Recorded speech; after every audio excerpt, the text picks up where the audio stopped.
जय हिंद दोस्तों। Formula series का आज चौथा वीडियो है और इस चौथी वीडियो में हम लोग 61 से लगाए 80 तक के फार्मूले को देखेंगे और इसमें हम लोग आयत के क्षेत्रफल, वर्ग के क्षेत्रफल और समांतर चतुर्भुज के क्षेत्रफल से रिलेटेड यहाँ पे फार्मूला रहेगा। तो अभी कलम और कॉपी निकाल लीजिए और एक एक करके नोट करते चलिए। देखिए 61 नंबर का है, आयत का क्षेत्रफल।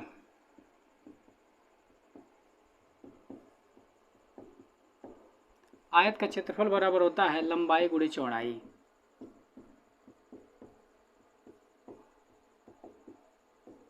देखिए पहले हम लोग देख लेते हैं आयत कैसा होता है। तो आयत ऐसा ही होता है, उसमें लंबाई मतलब उसमें से एक भुजा बड़ा होता है और एक भुजा छोटा होता है, तो उसी को हम लोग आयत बोलते हैं। तो यहाँ पे देखिए ABCD ये एक आयत है, क्योंकि देखिए इसमें ये वाली भुजा बड़ा है और ये वाली भुजा छोटा है, ठीक ना। तो चाहे भुजा बोले, ठीक है, और चाहे कोर बोले, तो चाहे भुजा बोले, चाहे कोर बोले, और चाहे लंबाई में बोले, ठीक है। तो चाहे भुजा, चाहे कोर, चाहे लंबाई, तीनों का मतलब एक ही होता है, ठीक ना, या बीमा। तो इन चारों का मतलब एक ही होता है, लंबाई से मतलब होता है। तो यहाँ पर देखिए लंबाई बड़ा है और चौड़ाई छोटा है, तो ये हो गया लंबाई और ये हो गया चौड़ाई। तो आयत ऐसा ही होता है और इनमें दो विकर्ण होता है, एक AC होता है और एक BD होता है, ठीक है। ABCD ये इस आयत के शीर्ष हैं और ये AC और BD इस आयत के विकर्ण हैं, ठीक है। और ये AB इस आयत की बड़ी वाली भुजा है जिसको हम लोग लंबाई बोल रहे हैं, और ये BC छोटी वाली भुजा है जिसको हम लोग चौड़ाई बोल रहे हैं, ठीक है। और इसके प्रत्येक कोण 90 अंश के होते हैं और इसके चारों अंतःकोणों का योग 360 अंश का होता है, तो इसी को हम लोग आयत बोलते हैं। तो देखिए यही है आयत का क्षेत्रफल बराबर लंबाई गुणे चौड़ाई। और अगला है आयत का परिमाप। आयत का परिमाप होता है 2 ब्रैकेट में लंबाई प्लस चौड़ाई।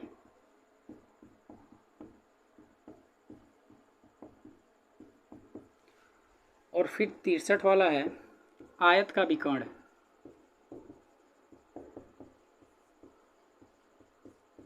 तो आयत का विकर्ण बड़ा होता है कड़ी में लंबाई का स्क्वायर प्लस चौड़ाई का स्क्वायर, ठीक है। अब आगे देखिए 64 वाला है आयत का लंबाई, आयत की लंबाई। अब यहाँ से आयत की लंबाई के लिए 3 फार्मूले बनेंगे, ठीक है। आयत की लंबाई, ये भी आयत की लंबाई। देखिए पहला क्या बनेगा, यहाँ से बनेगा, अगर लंबाई निकालना चाहेंगे तो चौड़ाई को इसके बटे करना पड़ेगा ना। तो यहाँ से क्या बन जाएगा, ये आयत का क्षेत्रफल बटे आयत की चौड़ाई, ठीक है। और दूसरा यहाँ से बन जाएगा, तो यहाँ से आयत की लंबाई का बराबर फार्मूला क्या बन जाएगा, आयत का परिमाप बटे 2 माइनस चौड़ाई, ठीक है। और एक यहाँ से बन जाएगा, तो आयत की लंबाई बराबर क्या बन जाएगा, यहाँ पे विकर्ण, आयत का विकर्ण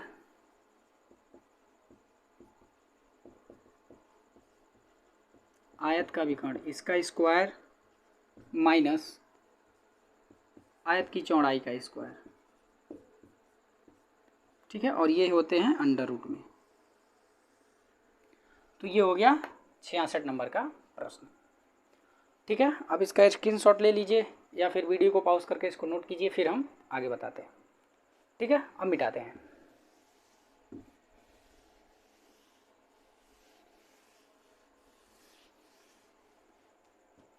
देखिए अब 67 नंबर का है। अब यहाँ से आयत की चौड़ाई का फार्मूला मिलेगा। तो आयत की चौड़ाई, तो आयत की चौड़ाई बराबर यहाँ पे इसका भी 3 फार्मूला बनेगा।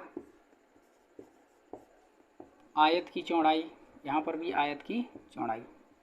अब देखिए तीनों फार्मूले कौन कौन से हैं। एक हो जाएगा आपका आयत का क्षेत्रफल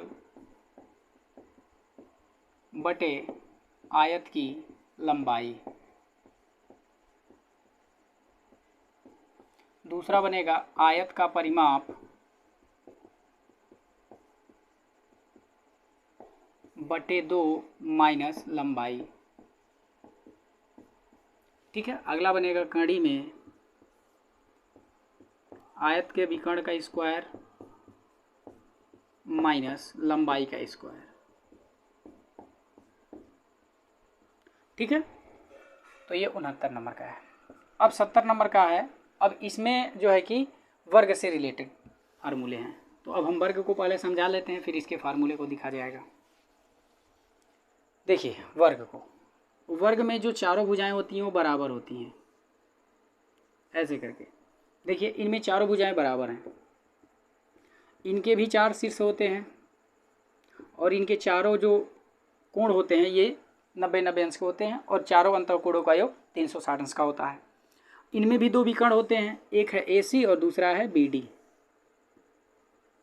ठीक ना, तो यही है भुजा और ये है विकर्ण। अब देखिए यहाँ पे आयत का वर्ग का क्षेत्रफल, तो वर्ग का क्षेत्रफल का फार्मूला होता है भुजा का स्क्वायर। अभी हमने बताया ना, भुजा कहिए चाहे लंबाई कहिए चाहे कोण कहिए चाहे बीमा कहिए, चारों का मतलब एक ही होता है इसी लंबाई से। ठीक ना, तो वर्ग का क्षेत्रफल बराबर होता है भुजा का वर्ग। फिर अगला है वर्ग का परिमाप। वर्ग का परिमाप बराबर होता है 4 गुणे भुजा। और अगला है वर्ग का विकर्ण। वर्ग का विकर्ण तो इसके लिए होता है कड़ी में 2 गुणे भुजा। ठीक ना, अब देखिए यहाँ से हम 3 फार्मूले और लिख सकते हैं भुजा के लिए, तो ये 73, 74 और 75। तो यहाँ पे हो जाएगा वर्ग की भुजा। तो वर्ग की भुजा बराबर पहला फार्मूला बनेगा आपका करड़ी में वर्ग का क्षेत्रफल। ठीक है, दूसरा क्या बनेगा वर्ग की भुजा बराबर, तो वर्ग की भुजा बराबर बनेगा ये वर्ग का परिमाप बटे 4। ठीक है, अगला है वर्ग की भुजा बराबर, तो वर्ग की भुजा बराबर है वर्ग का विकर्ण बटे कड़ी में 2। ठीक है, तो इस तरह से देखिए ये 75 नंबर तक के क्वेश्चंस हो गए फार्मूले। आप इसको जल्दी से नोट कीजिए, फिर हम लोग आगे देखते हैं। ठीक, चलिए अब हम इसको मिटाते हैं।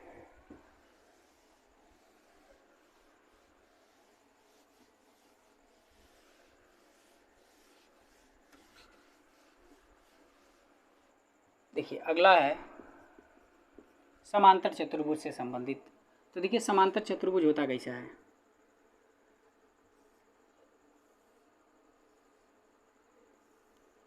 समांतर चतुर्भुज ऐसा होता है, अगर यही सीधा होता तो आयत होता, थोड़ा सा इसको तिरछा कर दिए तो क्या बन गया, यह समांतर चतुर्भुज बन गया। ठीक है ना, तो इसमें समांतर चतुर्भुज में क्या होते हैं, आमने सामने की भुजाएं बराबर होती हैं, इनमें भी 4 शीर्ष होते हैं और इनमें भी 2 विकर्ण होते हैं, एक ये हो गया और एक ये हो गया। जो समांतर चतुर्भुज में विकर्ण होते हैं ये दोनों आपस में बराबर नहीं होते, एक बड़ा होता है दूसरा छोटा होता है, लेकिन और इसमें क्या है, इनके जो सम्मुख कोण होते हैं वो बराबर होते हैं और इनके चारों अंतःकोणों का योग 360 अंश होता है। ठीक है, यह है समांतर चतुर्भुज।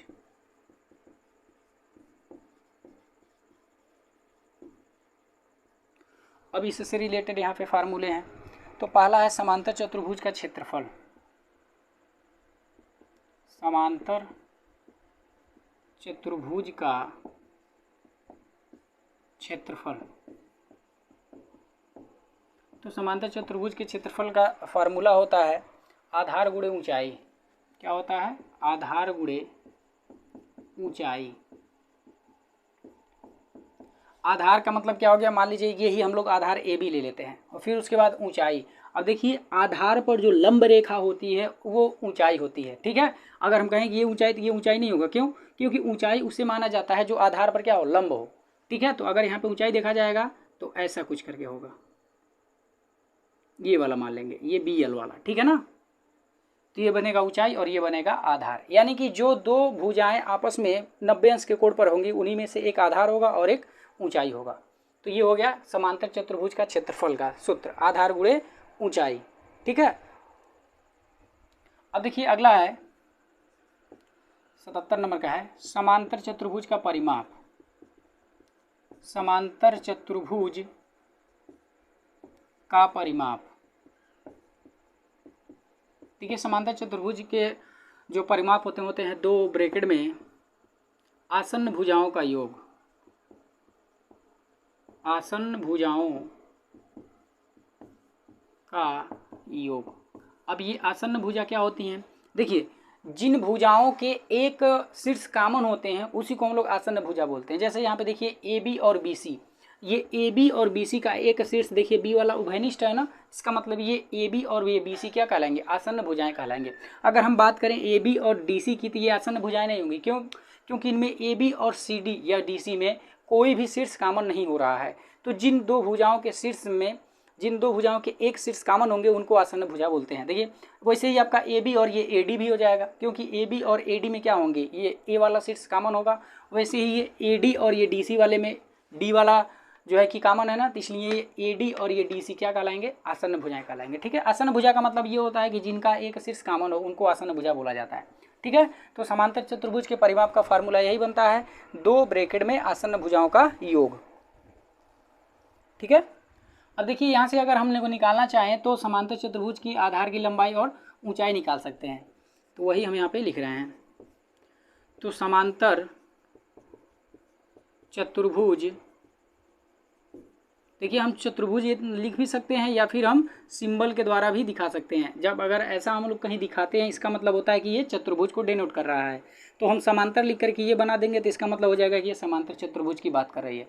तो जहाँ पर चतुर्भुज आए वहाँ पर हम ये सिंबल दिखा सकते हैं, लिख सकते हैं, ठीक है। तो समांतर चतुर्भुज का या फिर समांतर चतुर्भुज की लंबाई, तो लंबाई बराबर क्या हो जाएगा? समांतर चतुर्भुज का क्षेत्रफल बटे ऊंचाई, किसकी ऊंचाई? समांतर चतुर्भुज की ऊंचाई, ठीक है। वैसे अगर हम लोग समांतर चतुर्भुज की ऊंचाई निकालना चाहें, ठीक है, ये डैश डैश का मतलब क्या हो गया कि जो ऊपर वाला है वही नीचे लिखा गया है, ठीक ना, इसका मतलब ये होता है। तो इसके लिए क्या हो जाएगा? समांतर चतुर्भुज का क्षेत्रफल बटे लंबाई, लंबाई बोलिए चाहे आधार बोलिए, बात एक ही है, ठीक है। तो ये हो गया। अब अगला है 80 नंबर का, वो है पाइथागोरस प्रमेय से रिलेटेड। और ये पाइथागोरस प्रमेय किस वाले त्रिभुज में लगते हैं? समकोण त्रिभुज में लगते हैं। समकोण त्रिभुज ऐसा होता है जिनमें एक कोण 90 अंश का होता है और 90 अंश के सामने वाले को हम लोग बोलते हैं कर्ण। और अगर थीटा यहाँ पे बनेगा तो इसके सामने वाला होगा लंब, और ये जो लास्ट में बचा ये तीसरा हो जाता है आधार, ठीक है। तो ये होता है समकोण त्रिभुज, और इसमें एक फार्मूला लगता है जिसको हम लोग पाइथागोरस प्रमेय बोलते हैं, पाइथागोरस प्रमेय। तो पाइथागोरस प्रमेय का जो फार्मूला वो कौन सा है? तो कर्ण का स्क्वायर, कर्ण मतलब ये जो सबसे बड़ी वाली भुजा है, यानी कि जो 90 अंश के सामने वाली है, ठीक है। यहाँ पे कुछ हम लोग नाम दे सकते हैं इसका ABC, ठीक ना। तो ये देखिए कर्ण का स्क्वायर बराबर होता है लंब का स्क्वायर प्लस आधार का स्क्वायर, ये फार्मूला है, ये मेन फार्मूला। अब इसे से दो और हम बना सकते हैं, लंब का स्क्वायर बराबर कर्ण का स्क्वायर माइनस आधार का स्क्वायर, और या फिर अगर हम लोग आधार निकालना चाहते हैं, देखिए केवल अगर आधार निकालेंगे तो ये जब 2 हटेगा तो वो अंडर रूट में हो जाएगा। तो आप जैसा मन करे वैसा आप लिख सकते हैं, चाहे आप अंडर रूट में लिखिए या चाहे स्क्वायर में लिखिए। तो कर्ण का स्क्वायर माइनस लंब का स्क्वायर। तो इस तरह से देखिए इस चौथे वाले वीडियो में हम लोगों ने 61 से लगाए 80 तक के फार्मूले को देख लिया।